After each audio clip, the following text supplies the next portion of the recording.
quando o pastor eu peguei esse texto para trabalhar a pedido do Senhor, ficou muito claro para mim o que Ele quer de nós. Nós temos que aprender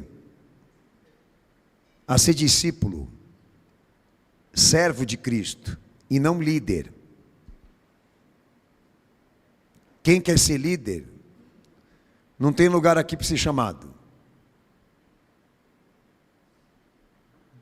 É o que eu venho tentando aprender com o meu Senhor todo esse tempo, essa peregrinação que eu já vivi ministerialmente dentro da igreja. Ser servo, ser discípulo dele, e não isso. Líder. O caminho da nossa destruição, da nossa queda com Deus, é não aceitarmos isso. Sujeição à autoridade de Cristo, como também do seu valor.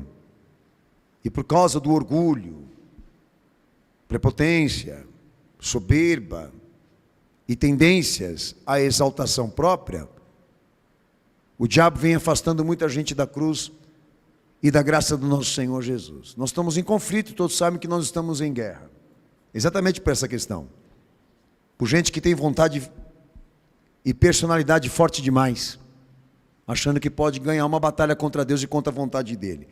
Mas o grande interesse também de tudo ser pregado aqui é que muita gente se prontifica em se intrometer com os assuntos da cruz e do chamado redentivo de Jesus, debaixo de um caráter, de uma personalidade comprometida.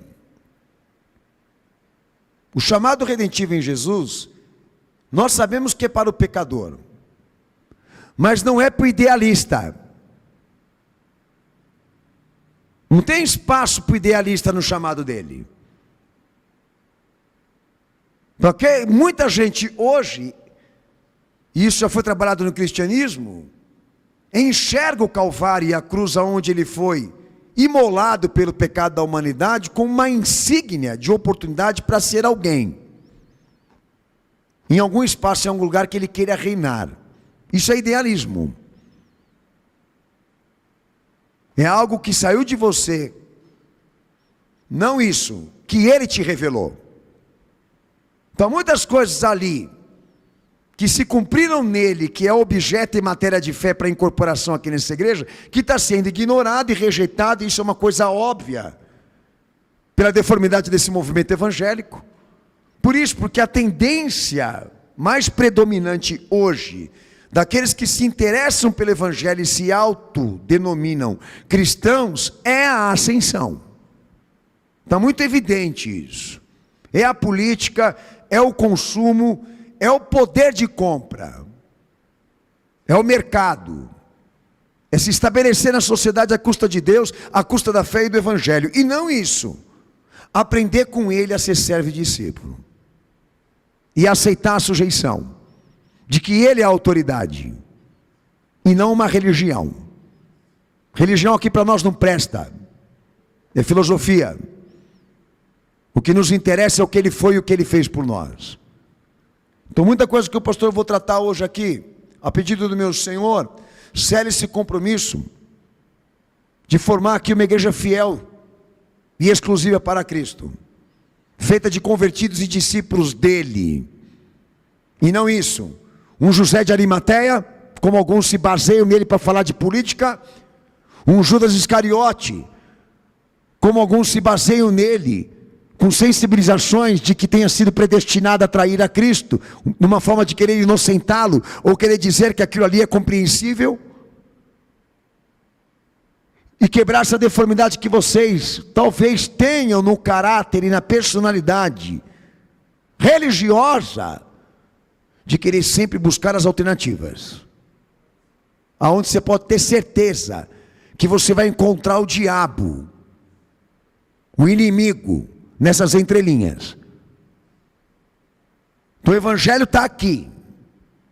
Ele escreveu com a vida à disposição de quem está aqui hoje, chegar nessa conclusão, o que ele quer de você, o que ele pediu para aqueles que queiram segui-lo, quais as condições desse discipulado, e isso, da participação dessa igreja que ele vem buscar. Então tem dois pontos no que você acabou de ler comigo.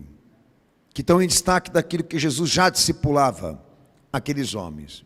Primeiro detalhe importante do que nós lemos é quando o Senhor define esse sentimento de alegria neles, que tinha mais um caráter satisfatório do que propósito. Esse sentimento de sucesso e realização pessoal entre os discípulos prenunciar a derrota de Satanás, ou revelar o motivo da qual ele caiu.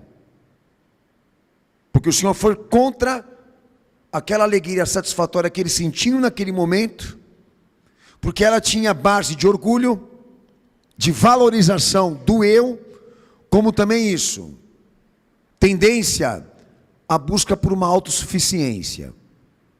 Nós sabemos que quando se fala poder, quando se fala de poder, as pessoas se encantam. E não é diferente nesse caso aqui. E o Senhor condena aquela alegria nesses homens e os avisa que foi aquela alegria que derrubou o diabo na presença de Deus e o derrotou.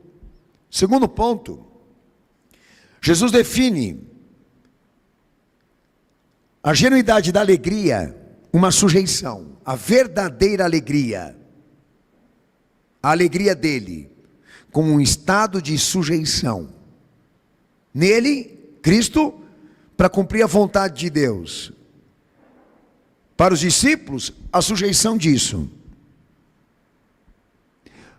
A sujeição da certeza de que Ele é o Cristo. E que só há salvação por meio dele. Se vocês querem um motivo de alegria, que seja isso.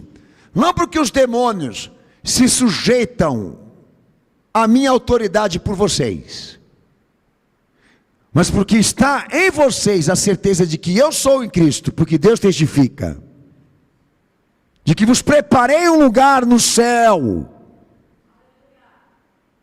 e só há salvação por mim, e por meio da minha pessoa e obra. Então esta alegria que Jesus ele institui como legítima, ela não é satisfatória, ela é sujeição. Essa alegria não existe para realizar e satisfazer ninguém. Essa alegria existe para sujeitar o homem a Cristo. Então esteja alegre por isso, porque você está sujeito a Cristo, não por isso, porque você tem certo poder e autoridade para fazer os demônios se sujeitar quando você pede. Então são dois aspectos que estão aqui, que o Senhor impõe como discipulado, que exatamente nesse curso da educação e da formação dessa igreja, que obviamente Ele preparou para dar a ela a dispensação do Espírito. Esse padrão segue para os nossos dias, segue para nós, no entendimento que aquilo que o Senhor tentou com eles, tentaria agora aqui, com aqueles que têm o interesse de se salvar por Ele e segui-lo. É mais ou menos o entendimento. Há uma linha de continuidade para a formação dessa igreja em nós. E precisamos entender e compreender o que está errado em nós, que Ele quer mudar, com aquilo que Ele quer ver em nós. E testemunhar na nossa formação, no nosso caráter, na nossa vontade como cristão. Então é uma primeira expressão que o Senhor Ele usa quando vê aquele sentimento de sucesso e realização pessoal entre os discípulos, aquele certo orgulho, e que o Senhor usa a expressão: eu vi Satanás caindo do céu. Aí o Senhor usa a palavra Satanás, não para identificar a entidade dessa pessoa imaterial, desse anjo caído, porque ele é, mas usar a expressão com o objetivo de introduzir a representatividade do que é o pecado, porque o diabo representa o pecado, não só a pessoa que caiu, mas aquele que continua na mesma tentativa, fazendo com que outros façam como ele fez. Então é uma representatividade, não é uma entidade, aqui no texto. Então o objetivo dele ali com os discípulos não era fazer os discípulos conhecerem o diabo, mas conhecendo exatamente o quê? Que existe alguma coisa nele que ele não quer ver no discípulo. Então tem mais um caráter de interpretação, de tradução de caráter, personalidade e vontade no homem, do que esse interesse de querer dizer o diabo está aqui, o diabo está ali, ou o diabo está acolá. Por quê? Porque Satanás, aqui na teologia bíblica, se traduz por adversário. Então você pode não ver o diabo, mas você pode ver alguma atitude que comunica a ele. O interesse aqui é isso. Então quando ele falou, eu vi Satanás caindo do céu, ele não está contando uma história. Tá? Ele está identificando o caráter e a vontade disso. De uma autoexaltação. Porque é isso que o diabo representa na queda e do início do pecado na história. Aquele que se posiciona a se orientar contra Deus, contra a sua integridade, contra a sua veracidade, porque quer ser Deus. É o tipo do caráter e da personalidade que define-se assim: eu não aceito ser governado por nada e ninguém acima de mim, porque eu sou o princípio governante.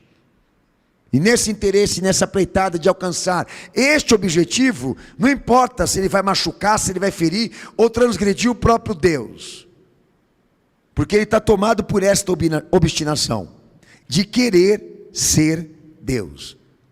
Então, eu não vejo o diabo aqui como pessoa, mas eu vejo ele sendo representado por certas atitudes, por certos tipos de comportamento, de caráter, de índole, de personalidade. Isso está nas pessoas.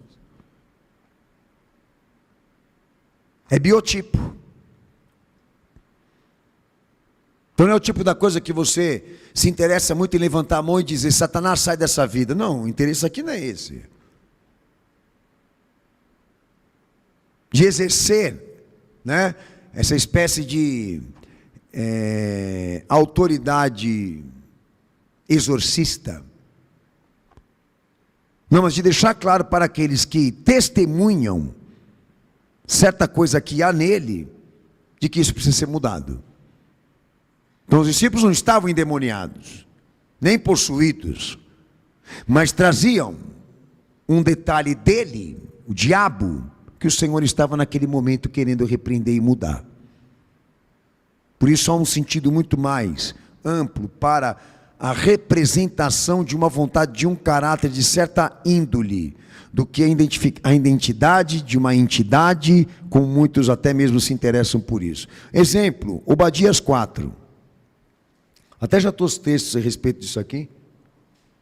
Você vai ver que esse texto mesmo, quando fala do caráter, da essência do pecado, né? Do que diz respeito ao caráter, vontade, não fala aí o diabo. Não está dizendo é ele, que o profeta está falando dele. Não, mas está colocando exatamente isso. O perfil desse caráter, ou dessa personalidade e vontade de buscar a exaltação própria, cujo custo é se orientar contra Deus ou qualquer coisa relativa à sua santidade. Vamos ler o texto. Se te elevares como águia e puseres o teu ninho entre as estrelas, dali te derrubarei, diz o Senhor. Que traz essa essência, né, de disposição, vontade, caráter e personalidade pecaminosa. Ok? Olha para mim. Eu sei que ninguém aqui pensa ser um Deus, até porque você não tem nem elementos para isso, para provar isso. Mas o fato aqui não é a busca por uma divindade, é a busca por uma autonomia e liberdade. É diferente. Eu não quero ser Deus, mas me incomoda estar sujeito a alguém acima de mim. É isso aí. Que vai do que está hoje aí nesse liberalismo e relativismo moral. Todo mundo fala de Deus, todo mundo crê em Deus, mas não se sujeita às leis e os mandamentos que ele estabeleceu, inclusive que o Filho desceu e pregou. É isso. Então aqui não é diferente de ser uma divindade, não. A preocupação dele com os discípulos era outra. De que os objetivos que traçam o sentimento de sucesso e realização pessoal de alguém aqui que derrotou o diabo, tal orgulho,